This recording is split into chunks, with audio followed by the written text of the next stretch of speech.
as you guys know, one of my absolute favorite things is to take photographs. And you have been asking me, when am I going to do a calendar again? Well, the time is now. It is currently at the print shop, hopefully being printed as we speak.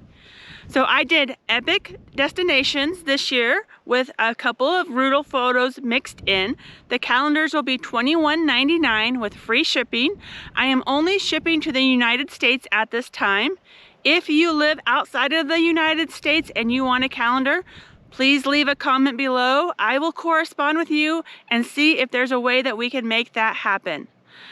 Now, the pre-sale is live. It is on my Etsy website. I will leave the link in the description, and I will also pin the link in the comments. Now, I've only ordered a limited supply. When they are gone, I'm not going to be ordering any more this year.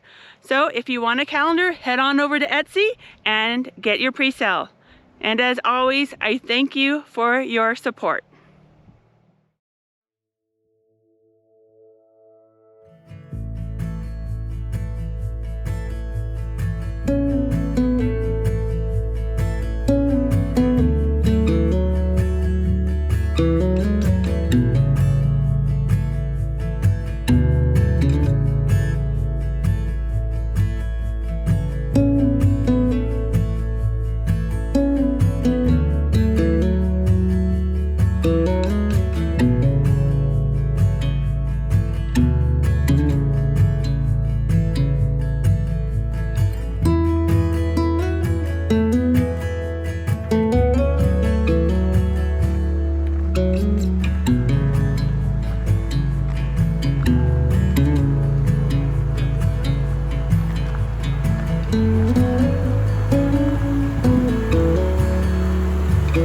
Sawfish jump. Right in that corner.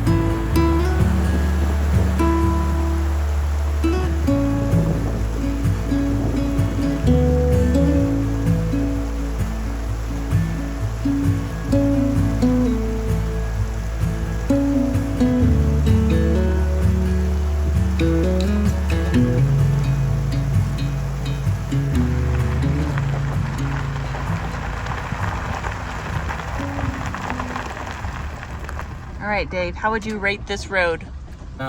So if your vehicle has less than 6 or 7 inches of clearance, probably just skip it altogether.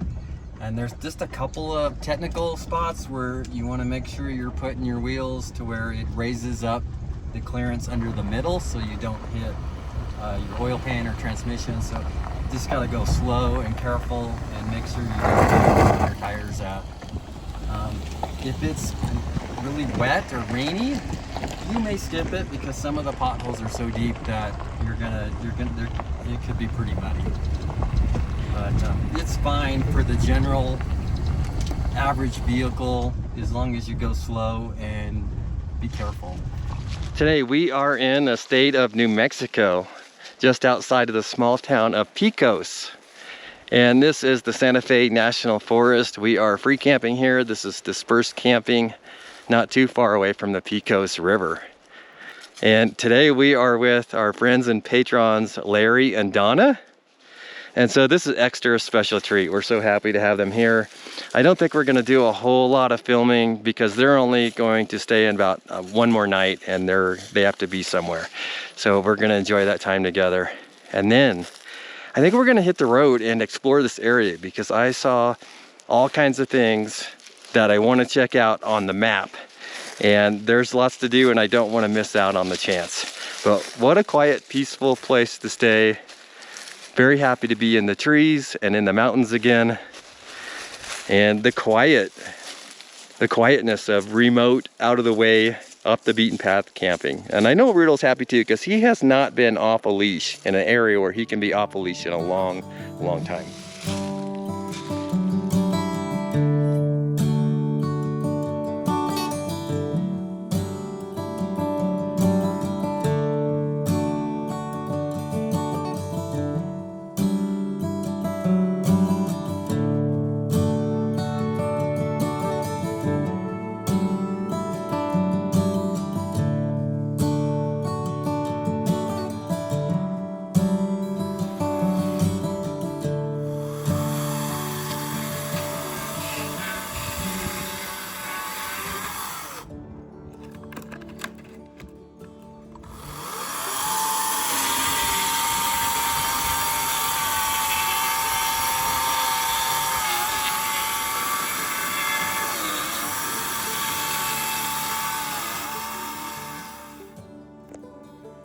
guys have an unfair advantage because you know way more about us than we know about you. So if we meet you on the road, one of our favorite things is to talk all about you. What excites you? What is your passion? What have been your challenges? What's your life's work? And yes, even your travel mishaps. It's first class going down. This is normal. Yeah. Oh, so, I was loving it. So this is great. So I could do this every time. I'm gonna go with you all the time. You know. He's like, I gotta tone this down a bit. So we had a good time. The whole crew went out. We went down to this little surf town and had a good time and get back to the hotel that night. And I checked the loads on the flight and it's starting to fill up. So then we get up in the morning and there's like no seats left on the flight. Oh no. So, long story short, I ended up leaving her. She got stuck there. So, this flying first class every leg, because I told her this does not happen very often, so don't get used to it. And then she got stuck in Puerto Rico.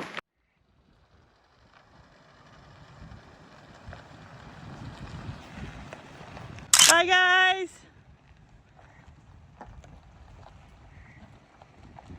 This spot we're in is the Dalton Canyon Recreation Area. This was a perfect spot for an overnight or two. Yep. And we had a great time with Larry and Donna, but they had to continue their travels. Yeah, that was fun. That was fun. So we noticed that there's a lot of camping if you go further up the road. And how did you check that out? Yeah, I'm looking at the benchmark state maps. We like these, especially when we don't have any internet like right now. Yeah. So I just pulled it out to took a quick look. It looks like the National Forest continues up the mountain here, and there might be more camping. So we want to scout it out and see what we can find. Yeah, well, it is November, and we're going above 8,000 feet, so... Yeah, and it's forecasted to be 20 degrees tonight, so I think it's going to be cold the next couple days. So we're not sure if the campgrounds are open or if they close them like November 1st. So we're just going to take a drive and check things out. Yeah, and we'll show you what we find, because I'm just curious. I got to see what's up this road. Okay, let's go explore.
Since I've seen mule deer. Just checking you out. Two of them.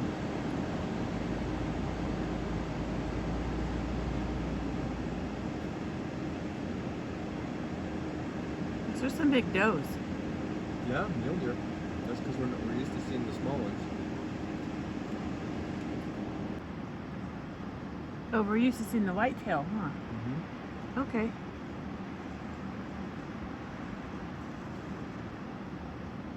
It's for the last year.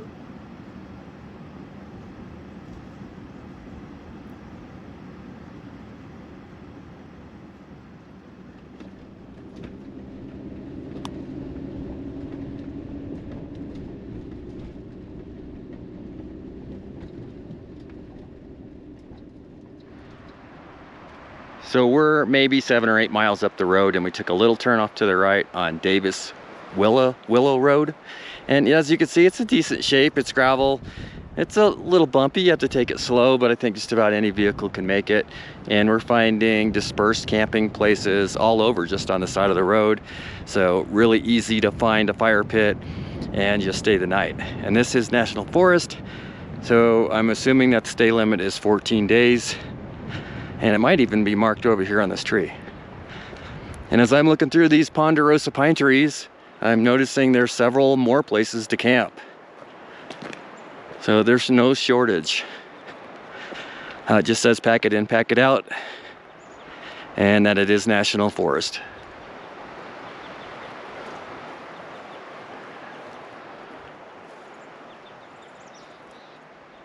All right, well, we'll keep this one in mind, but I think we're gonna keep on driving, see what else that we can find. We've just started, so I'm getting excited.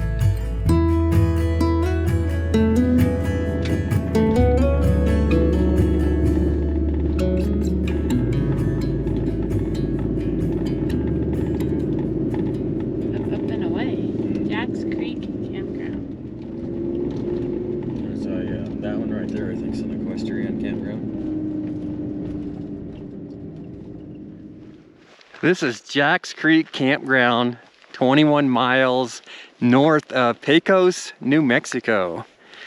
And we usually don't stay at campgrounds, and definitely not pay ones, but this one here, it's the off season. It's only $5 a night, and we really like this area. Plus, there's nobody here. It's super peaceful and quiet. And if you look at those clouds in the distance, there is snow in the forecast. It's been snowing off and on all day. We are at 9,000 feet elevation, so we're thinking maybe we will get a little snow tonight. I sure hope so. But it's pretty cool right now, and we do have the fire going. Carrie's kicking it around the fire. I think that's what I'm gonna do as well. And just have a relaxing afternoon here. The elevation is kicking my butt. Yeah, mine too. I don't think I could hike if I wanted to. And I've never noticed it before. This is the first time. We spent the whole last year at about sea level, so this might be the first time we've ever noticed an elevation change. I thought either I was getting sick or I was really out of shape, but then you had the same symptoms. We're like, it's got to be elevation. Yeah, even now, I feel like I'm fighting a little bit for air. We need one of those canned oxygens. No. Like in Colorado. Oh, I saw a couple snowflakes. It is so quiet and peaceful here, though. Yeah, I really like this area.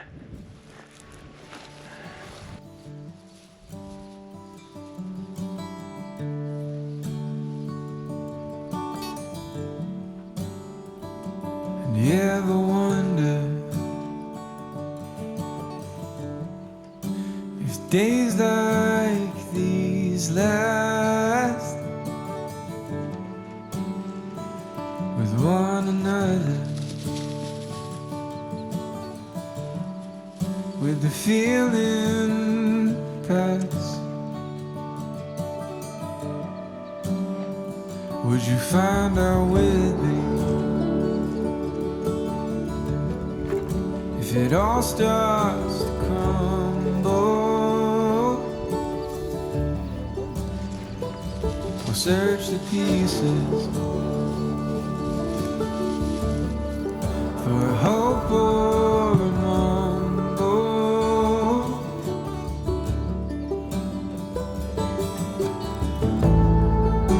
It's not for me to decide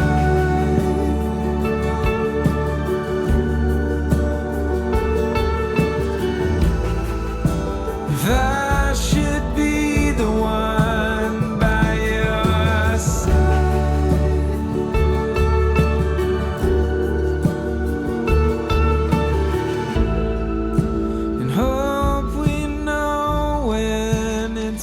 to say goodbye.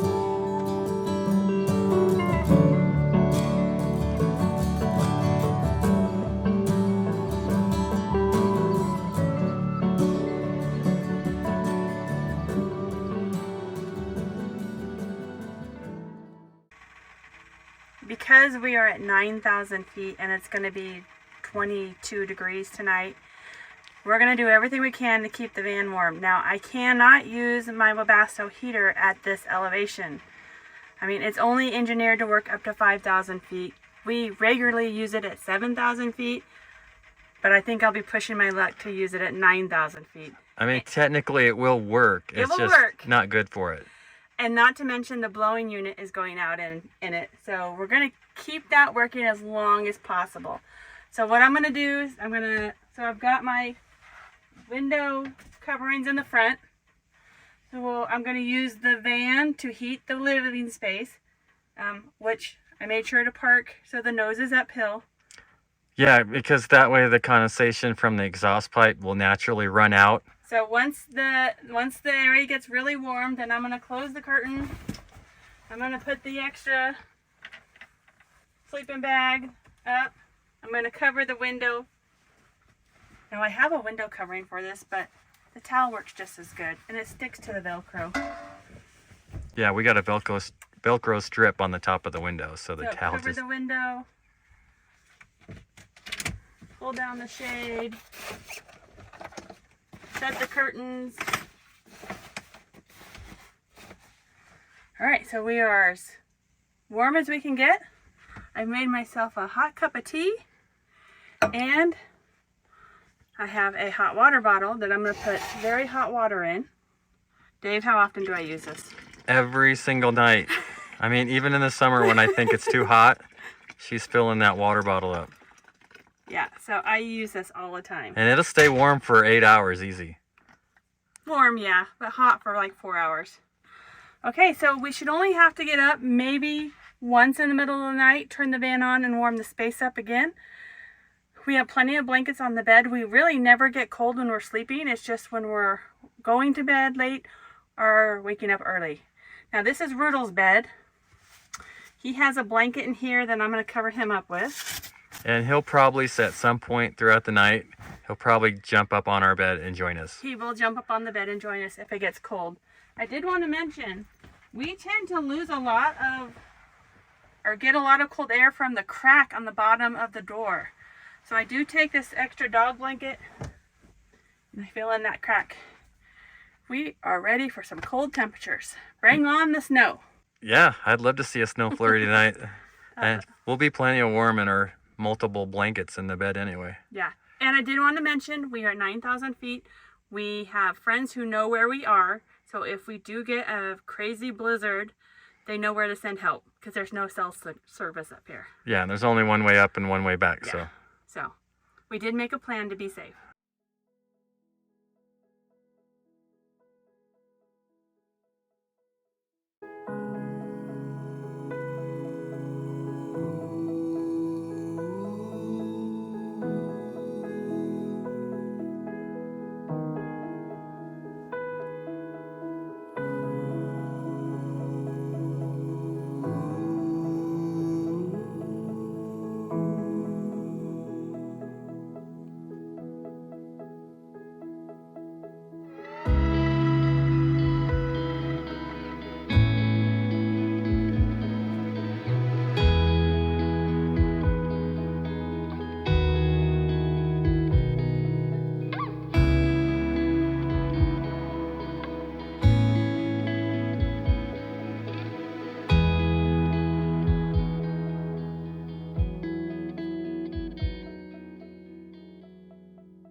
Well, we didn't end up getting any snow to stick on the ground last night or this morning, but we did get some snow flurries and it was fun. Yeah, when we came out to record this, it was snowing, but now it stopped. As soon as we got the camera rolling. What's your favorite thing about this spot? All right, so I really love the pine trees, the aspen trees, and the mountains. The air seems so fresh. Yes, sky is super blue. And now, if you've never been to New Mexico before, or at least my first time, this is not how I pictured the state. So I really like this high altitude New Mexico. Yes. If you are into fishing, you are going to love this area. The lower camp spot where we just stayed for 2 nights, that was 7,500 feet in elevation. This is 9,000 feet elevation. The Pecos River runs all the way up it. It's a world-class fishing river. They stock it, and there are lots of opportunities for you to fish. Yeah, so that's a whole reason itself just to come up here. Yeah. So if you decide you're gonna go camping in the lower camp spot, that was the dispersed camping, Dalton Canyon. Dalton Canyon. There was Okay. a couple different locations. One was right off the pavement, and the other was 1.5 miles up. You will definitely need some clearance and some technical skill to go up the canyon. Yes, I completely agree. You're gonna need at least 7 or 8 inches of clearance and go in the daylight hours when you can see exactly where you're placing your tires so you do not hit your oil pan or transmission. Yeah. And you see this trail here? This is the oil trail.